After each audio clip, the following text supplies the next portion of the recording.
안녕하세요. 백두산 금융연구소의 백두산입니다. 9월 23일 수요일 아침 9시 11분입니다. 어젯밤에 미국은 이제 조금 반등이 나왔죠.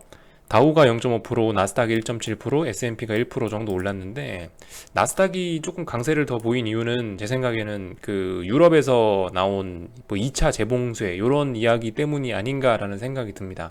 아무튼 어제 밤에 일단 좀 반등이 나왔어요.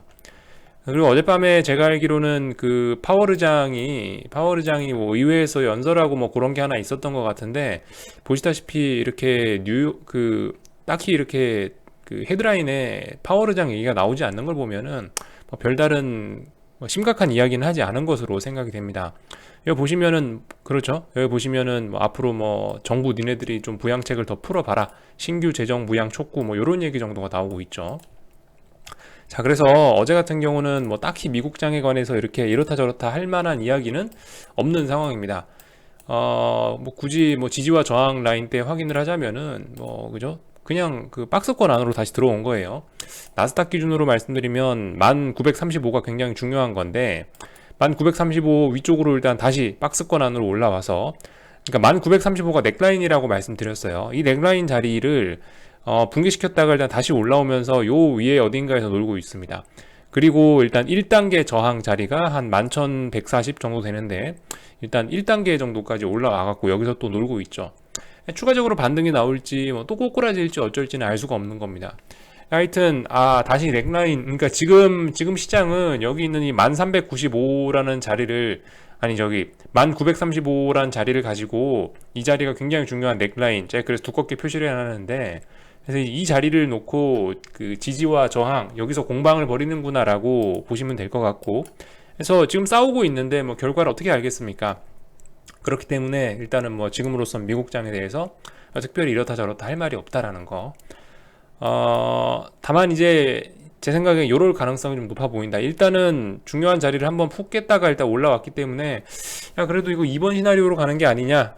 그러니까 이번 이제 추가적인 하락은 없이 뭐 여기 정도에서 끝나고 여기 위에 어딘가에서 이제 박스권 그리다가 뭐 10월 11월쯤 되면은 뭐 이제 아래쪽으로 자빠지는, 그러니까 지금 상황으로 보면 이제 더 이상 이제 이쪽 위쪽으로 고점을 확인하러 가고 이제 이러긴 힘들다라는 거죠. 왜냐면은 일단 목을 한번 쳤었기 때문에, 넥라인을 한번 죽었었기 때문에 다시 위쪽으로 올라가서 다시 뭐 이 위에 있는 레벨까지 가서 고점 테스트를 하는 건 어렵지 않겠나라는 추측 정도 한번 해보고 있습니다. 아무튼 뭐 미국장 같은 경우 여기서 이제 추가적으로 더 막 폭락이 막 쏟아지면서, 추가적으로 막 폭락이 쏟아지면서 뭐 9월 달에 폭락 나오고 10월 11월 달에 더 큰 버블이 일어나고 이런 가능성은 좀 낮아지는 것이 아닌지라는 의심을 한번 해보게 됩니다. 왜냐면 일단 넥라인대에서 지지와 저항, 여기서 공방을 좀 제법 벌이고 있기 때문에 어쨌든 이번 시나리오가 나오지 않을까라는 추측을 해보고 있습니다. 미국장에 관해서 어젯밤에 있었던 일을 말씀드릴 거는 요 정도밖에 없고요. 그래서 좀 이제 다른 짜잘한 이슈들에 관해서 조금 좀 말씀을 드려볼까 하는데, 그동안 말씀 안 드린 이슈들에 관해 좀 말씀드려볼까 하는데요. 그 어제 그 저기 테슬라에서 그 배터리 데이라고 해서 뭘 했었죠. 저 개인적으로는 테슬라에 관해서도 모르고 배터리 데이가 뭔지도 모르고 관심도 없지만은 요런 얘기 정도는 좀 드릴 수가 있을 것 같아요. 지금 뭐 머스크가 어쩌고저쩌고 이러면서 여기 어제 헤드라인에 무려 네 줄이나 나왔는데, 한 달만 기다려라, 완전 자율주행차 나온다, 지금 배터리 너무 작고 비싸다, 뭐 올해 테슬라 출하 30-40% 폭등한다, 배터리 부족 심각해질 것이다, 이런 얘기들을 하고 있는데, 이 이런 점을 생각해야 된다는 거죠. 그러니까 주식 투자자 입장에서는 선반영이란 개념을 잘 생각을 해야 된다는 거죠. 비슷한 사례를 제가 하나를 좀 보여드릴게요. 뭐냐면은 보잉입니다. 보잉 아시죠? 비행기 만드는 회사.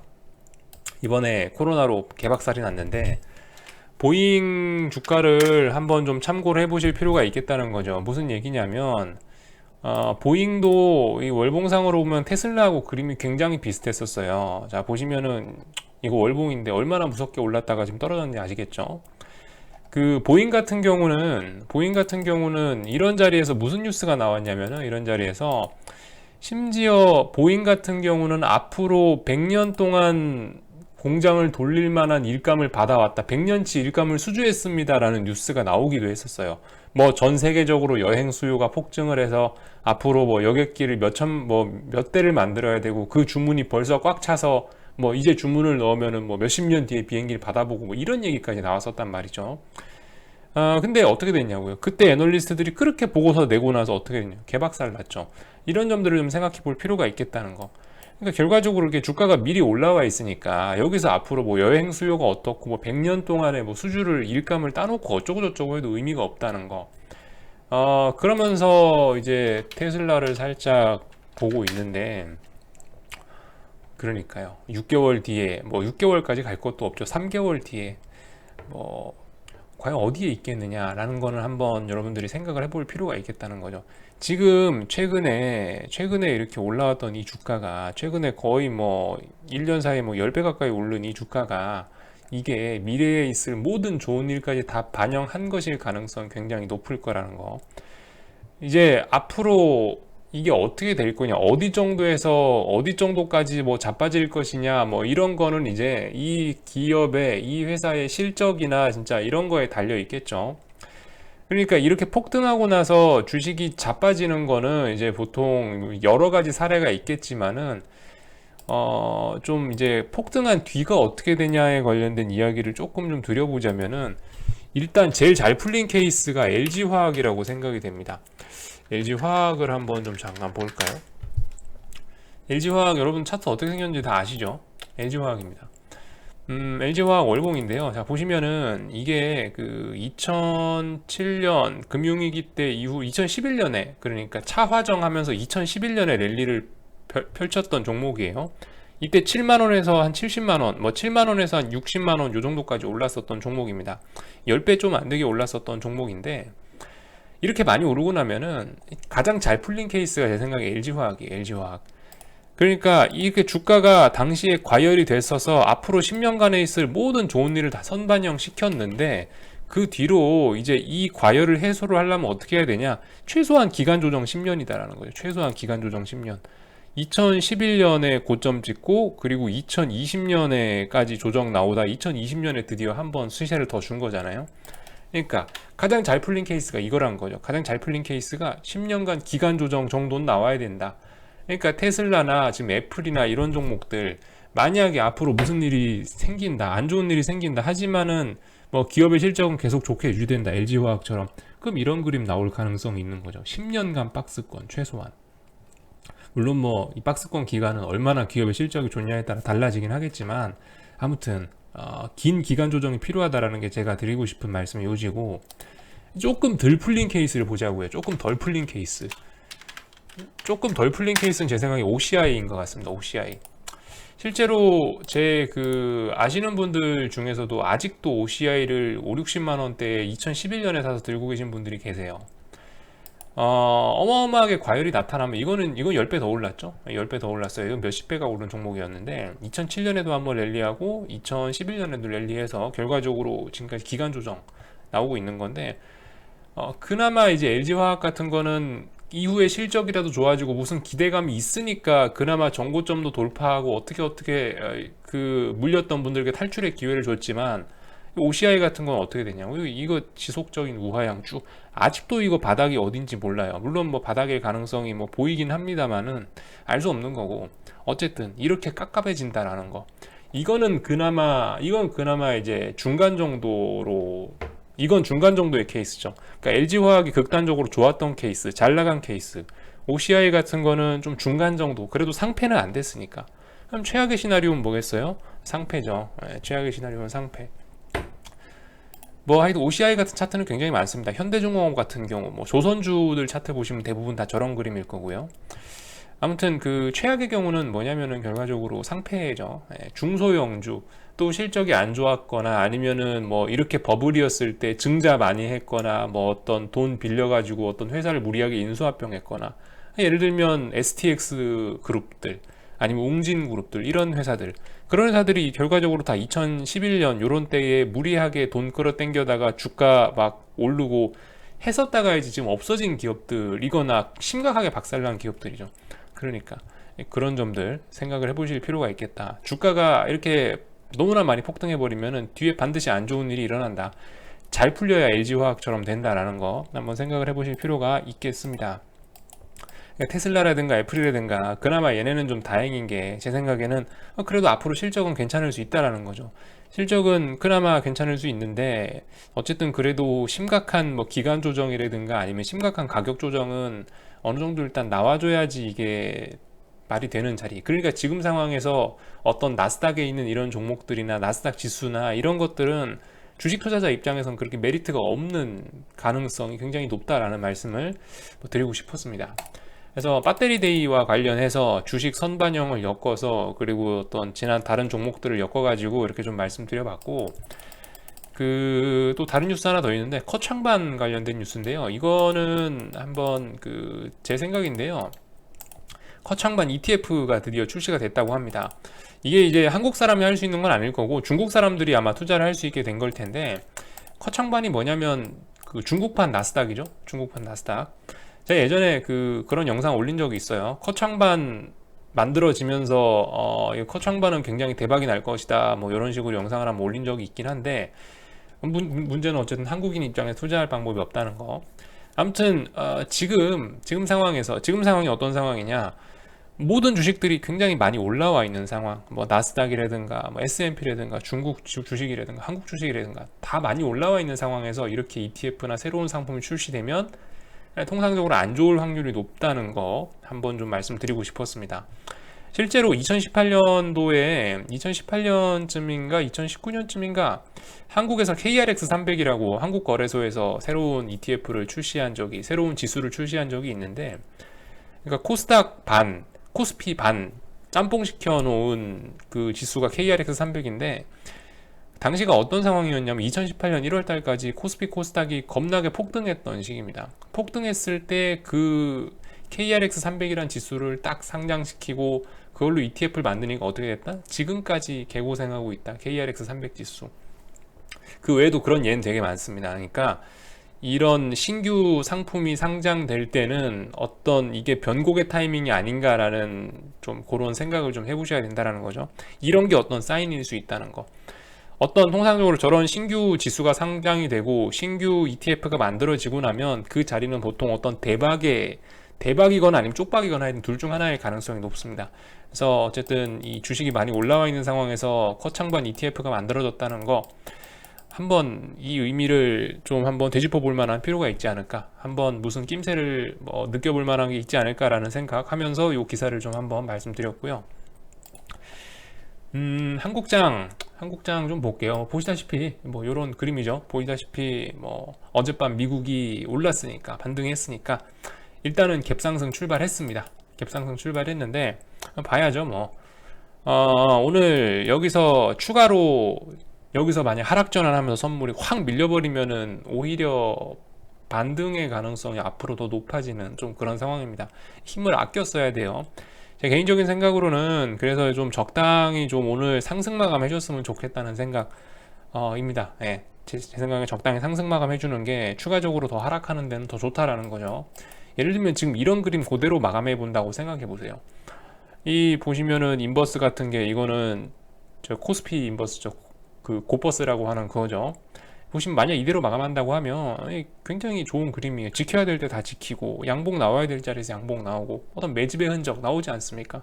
이런 그림은 괜찮은데, 만약에 여기서 그죠? 만약에 여기서 오늘 한 번 더 막 장대 양봉 더 뽑아버린다, 조심해야 돼요. 왜냐하면 머리 위에 큰 저항이 있기 때문에 이 대가가 따를 수가 있습니다.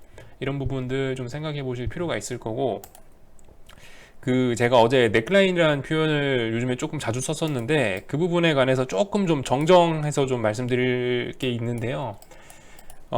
이 조금 좀 정확하게 말씀을 드리자면은, 제가 말씀드렸던 312라인, 물론 312라인도 아주 중요한 지지와 저항이긴 합니다만은 제가 좀 넥라인이라는 표현을 좀 너무 좀 자주 썼나 봐요. 여기는 넥라인이라는 걸 붙이기가 좀 뭐 할 것 같고, 넥라인이라는 표현은 303에만 붙이도록 하겠습니다. 그리고 여기 코스닥 같은 경우는 최소한 1200대 여기에만 넥라인이라는 표현을 붙일게요. 넥라인이라는 표현이 제가 어쨌든 며칠 전에도 설명을 드렸는데 거기서 크게 바뀌는 건 없는데, 예를 들어서 이렇게 사람이 있을 거 아니에요. 사람이 이렇게 어깨가 있고 여기 목이 있고 이 위에 이렇게 사람 머리가 붙어 있을 거 아닙니까? 그리고 다시 어깨가 있고 이렇게 내려올 건데, 넥라인이라는 자리가 결과적으로 뭐 여기 있는 요런 자리를 말씀드리는 거겠죠. 요런 자리, 요런 자리. 그러니까 이 머리 위에서 우리가 인버스를 잡거나 이러면 무조건 수익 나는 그런 걸 텐데, 그러니까 이 어떤 넥라인이라는 의미가, 그러니까 완전 이 상승 추세의 끝, 상승 추세 끝, 요거 밑으로 내려오면 상승 추세 끝, 요런 자리에서 넥라인이라는 표현을 쓸 수 있을 것 같아요. 상승 추세를 이거 밑으로 내려오면 완전 끝내버리는 게 넥라인이라는 표현을 쓰는 게 더 맞는 것 같아서 약간 정정을 할게요. 지금 같은 경우는, 그러니까 어제 제가 말씀드렸던 선물 311이라든가 아니면은 저 코스닥 150, 뭐 1345라든가 이런 자리는 넥라인이라기보다는 약간 좀 노즈 라인 정도가 되지 않을까라는 생각이죠. 아무튼 그 제가 어제 말씀드린 이 노즈 라인이라는 제 표현을 이제 썼는데 없는 표현이고, 이건 실제로 아무튼 뭐 311이라든가 아니면은 뭐 코스닥 1345라든가 이런 자리 같은 경우는 아무튼 굉장히 중요한 지지와 저항의 어떤 그런 중요한 자리인 자리라는 거죠. 하지만 여기 있는 이 넥라인만큼 중요도가 그렇게 강하지는 않은 한 뭐 별 3개짜리, 밑에 있는 넥라인이란 자리는 별 5개짜리, 이 정도로 이해하시면 될 것 같아요. 아무튼 넥라인이란 의미를 넥라인이란 아주 중요한 의미를 가지는 라인을 제가 너무 좀 오용을 한 것 같아서 좀 약간 정정을 하고요. 그러니까 넥라인이라는 의미 다시 한번 핵심적으로 보자면, 이 상승 추세가 완전 이 라인 밑으로 넘어가면 끝나는 거예요. 상승 추세 끝났다라는 라인을 이제 넥라인이라는 표현을 써야 되는데, 제가 좀 너무 많은 좀 오용을 좀 했다라는 생각이 들어서 좀 정정 좀 말씀드리고요. 그러니까 그죠? 한 303 정도는 붕괴시켜 줘야 돼요. 303 밑으로 내려와 줘야지 이제 본격적으로 이 위에가 머리였구나 라는 생각을 하면서 이 위에 이제 더 이상 상승 추세가 끝나는구나 라는 거를 이제 말씀드릴 수 있을 거고, 그러니까 303 자리가 중요한 넥라인 될 거고, 코스닥 같은 경우는 한 1200 정도 자리가 넥라인이 될 겁니다. 어쨌든 그러니까 좀 여유롭게 큰 틀에서 생각해 보시는 분들은 아직까지도 괜찮아요. 아직까지도 솔직히 이 상승 추세가 진행 중이긴 한 거고, 아직까지도 아리까리한 자리이기 때문에 나 진짜로 안전하게 인버스를 해보고 싶다 하시는 분들은 이 진짜 303 붕괴시키거나 아니면 1200, 코스닥 150, 1200 붕괴시킨 다음에 해도 솔직히 늦지는 않을 거라는 생각입니다. 큰 그림에서 보면은. 작은 그림에서 보면 뭐 어쨌든 많은 기회가 있을지 모르겠지만, 아무튼 뭐 그런 거 작은 기회 안 좋아하시는 분들도 계실 거 아니에요. 그러니까 큰 기회만 보시는 분들은 이 넥라인이란 자리 303, 1200 요런 자리 잘 보시라는 거죠. 그리고 그 자리가 어디다? 나스닥으로 치면은 1935, S&P로 보면은 어디였지? 네, S&P로 보면 대충 한 3270 정도? 요 정도 자리입니다. 거기 붕괴시켜서 안착해버리면 본격적으로 어떤 인버스의 시대, 상승 추세가 죽었구나라고 이야기할 만큼 강력한 자리다. 여기는 깨서는 안 된다. 앞으로 더 상승하려면은 요런 그림 말씀드릴 수가 있겠습니다. 그러니까 그런 넥라인 자리는 그러니까 붕괴시키면은 이 부작용이 굉장히 큰 거고, 다시 회복할 수 있을지 없을지, 다시 회복하더라도 굉장히 오랜 시간이 걸리고 뭐 힘들다는 거죠. 어쨌든 그런 자리, 제가 아무튼 요즘에 좀 표현을 좀 너무 자주 쓴 것 같아서, 중요한 표현인데 너무 좀 자주 쓴 것 같아 가지고 조금 좀 여러분들께 이해를 좀 다시 이해가 아니고 좀 제가 좀 잘못 얘기한 그런 부분이 있는 것 같아서 좀 정정 좀 드리고요.